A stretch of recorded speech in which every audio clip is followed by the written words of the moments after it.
साथियों, आज हम बात करेंगे अमेरिका और वेनेजुएला के बारे में। अभी आपको पता होगा पिछले 3 जनवरी को है जो ना अमेरिका के राष्ट्रपति डोनाल्ड ट्रम्प वेनेजुएला के राष्ट्रपति निकोलस मादुरो और उनकी पत्नी सिलिया को उठा करके एक घसीटता हुआ लेकर के अपने देश चले गए हैं। तो हम इसका सबसे पहले जोग्राफिकल लोकेशन का बात करेंगे ना। वेनेजुएला जो है दक्षिण अमेरिका का एक देश है। दक्षिण अमेरिका क्या है? महाद्वीप है। और जो है अमेरिका जो है वो यानी कि उत्तरी अमेरिका का एक देश है। यूएसए, संयुक्त राज्य अमेरिका, हम इसका जोग्राफिकल लोकेशन है। और यहाँ पर जो है यूएसए है और यहाँ पर वेनेजुएला का लोकेशन है मोटामोटी। और इधर जो ब्राजील वगैरह है, कोलंबिया वगैरह सब इधर, सब बोलिविया सब। तो हम इसमें सबसे पहले ये बात करेंगे आखिर वेनेजुएला पर क्यों अमेरिका इतना प्रभुत्व जमाए हुए हैं और क्यों उसके राष्ट्रपति को उठा कर ले गए हैं। तो अमेरिका का कहना है क्या है, वेनेजुएला का जो है राष्ट्रपति जो है निकोलस साहब जो है, निकोलस जो है ना अमेरिका में नार्को टेररिज्म और मादक पदार्थों की तस्करी को लेकर के इनका कहना है कि आप हमरे यहाँ फैला रहे हैं। तो इन्हीं चीज को देखते हुए और यह सब जो है उनको उठा कर ले जाने का जो घसीटते हुए ले गए हैं, तो उनका जो है एक ऑपरेशन था। ऑपरेशन का नाम है एब्सोल्यूट रिजर्व। क्वेश्चन पूछेगा कि अमेरिका जो है वेनेजुएला के राष्ट्रपति को अपने देश में मतलब वेनेजुएला का राजधानी जो है काराकास उठा कर लेकर गए हैं। तो ऑपरेशन किसके तहत, यानी कि ऑपरेशन एब्सोल्यूट रिजर्व के तहत उठा ले गए हैं। और इसमें यानी कि मादक पदार्थों की तस्करी। और दूसरा क्या है, वेनेजुएला जो है ना यह जो है तेल से काफी क्या संपन्न है, तेल से संपन्न है और खनिजों से भी काफी संपन्न है। तो अमेरिका का राष्ट्रपति तेल पर कब्जा करने के लिए जो है ना वेनेजुएला पर अपना प्रभुत्व जमाए हुए हैं। और दूसरे बात यहाँ है क्या, एक है यहाँ पर देश क्यूबा नाम है। क्यूबा जो देश है ना 1962 में क्या हुआ था, क्यूबा मिसाइल संकट आप लोग को पता होगा। क्यूबा जो है क्यूबा पर मिसाइल दागने के लिए यूएसए तैनात कर दिया था कि परमाणु हमला करेंगे।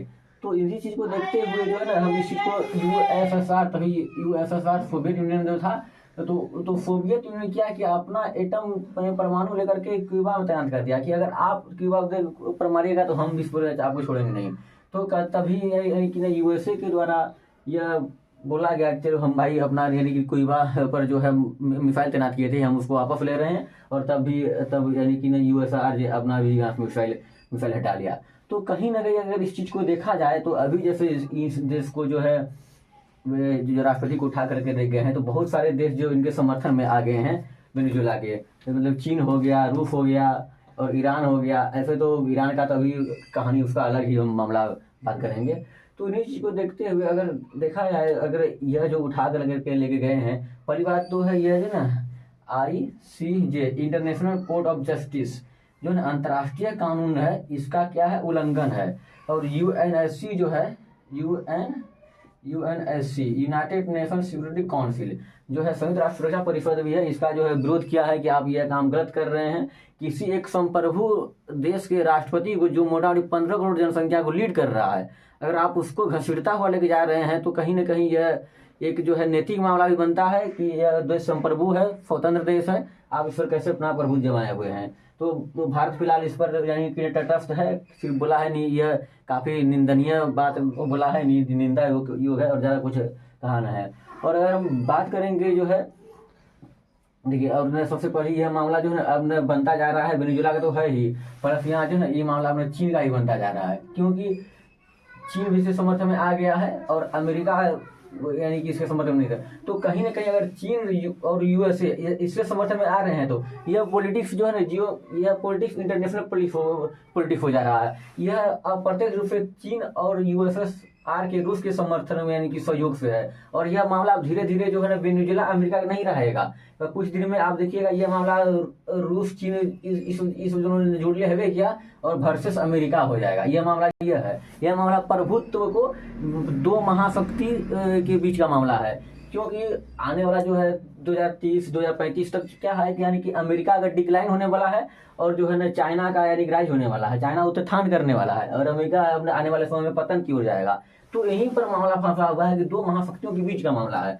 अगर यहाँ से अगर दूसरा बात हम देख जाए कि ग्रीनलैंड के बारे में भी है जो डोनाल्ड ट्रम्प बोले हुए हैं हम इसको कब्जा कर लें, बहुत दिन से बोलते आ रहे हैं। तो ग्रीनलैंड का मामला क्या है, ग्रीनलैंड जो है ना यहाँ हम लिखेंगे ग्रीनलैंड जो है ना ग्रीनलैंड जो है ये जो है डेनमार्क का स्वायत्त है। डेनमार्क का स्वायत्त है। जैसे जो है चीन का स्वायत्त तिब्बत है, उसी प्रकार से डेनमार्क का स्वायत्त जो है ग्रीनलैंड है। और डेनमार्क जो है एक यूरोपियन कंट्री है, और जो है और यूरोपियन कंट्री के होने के बावजूद अगर हम ग्रीनलैंड के बारे में इसका महत्व देखेंगे, ये अमेरिका के सैन्य दृष्टि से काफी महत्वपूर्ण है। और यहाँ पर एक आर्कटिक महासागर जो है, और यहाँ पर काफी खनिजों का भंडार है। अगर देखा जाए दुनिया का लगभग 13% जो है यहाँ पर तेल का भंडार है, और 30% के आसपास खनिज मिलता है। और इसके साथ साथ बहुत सारे रियल मृदा जो दुर्लभ मृदा धातु हैं, ये भी काफी मात्रा में पाए जाते हैं। तो इसी चीज को देखते हुए ग्रीनलैंड जो है पर यानी कि कब्जा जमाने का अमेरिका बार बार प्रभुत्व जमा रहा है। अगर ग्रीनलैंड का बात किया जाए तो अगर ग्रीनलैंड का बात आएगा डेनमार्क का स्वायत्त है, और डेनमार्क का जैसे बात आएगा तो जो है मतलब कि नाटो क्या है, नॉर्थ अटलांटिक ट्रीटी ऑर्गेनाइजेशन, यह एक सैन्य संगठन है जो कि यूरोपियों के द्वारा और अमेरिका कनाडा के द्वारा बनाया गया है था रसिया को काउंटर करने के लिए, यानी कि वर्षा को काउंटर करने के लिए। तो यानी कि इसी चीज को देखते हुए, और ये क्या है, डेनमार्क जो है ये नाटो का संस्थापक सदस्य है। और संस्थापक सदस्य में बहुत सारे मतलब कि यूरोपियन देश भी जो है अमेरिका जब इस चीज को लेकर बोला कि हम कब्जा कर लेंगे, हालांकि तैयारी मतलब स्टार्ट कर दिया कब्जा करने के लिए, तो बहुत सारे यूरोपियन देश भी जो है इसके खिलाफ भी हुए, यानी अमेरिका के जो सब नाटो संस्थापक सदस्य हैं। और नाटो का यह है कि अगर यहाँ पर अभी 32 देश हैं, यानी कि 31वां देश था फिनलैंड जो कि 2023 में जुड़ा, और यानी कि 32वां देश था यानी कि स्वीडन जो कि 2024 में जुड़ा। तो यहाँ पर क्वेश्चन पूछ सकता है कि यानी कि न्यूनतम देश यानी कि नाटो का कौन है, तो यहाँ पर आप याद रखेगा स्वीडन जो है 32वां देश है जो कि 2024 में इसका सदस्यता तक ग्रहण किया था। और इसी से आगे अगर हम जोड़ना चाहेंगे तो यूक्रेन युद्ध जो है, यूक्रेन भी इसमें आवेदन किया हुआ जोड़ने के लिए नाटो में। तो कहीं ना कहीं संस्थापक सदस्य डेनमार्क है और बहुत सारे यूरोपियन देश है। अगर इस पर हमला कर दिया जाएगा तो ये सब नाटो भी इस पर हमला करेंगे, यानी कि इसका सुरक्षा बचाव करेंगे।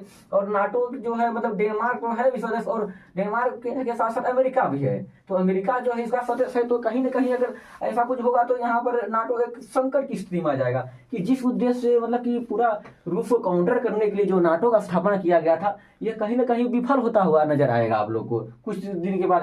अगर कभी न ग्रीनलैंड पर यानी कि ऐसा कुछ हुआ तो, क्योंकि न डेनमार्क जो नाटो सदस्य है तो नाटो का हमला सभी यूरोपियन कंट्री का हमला माना जाएगा।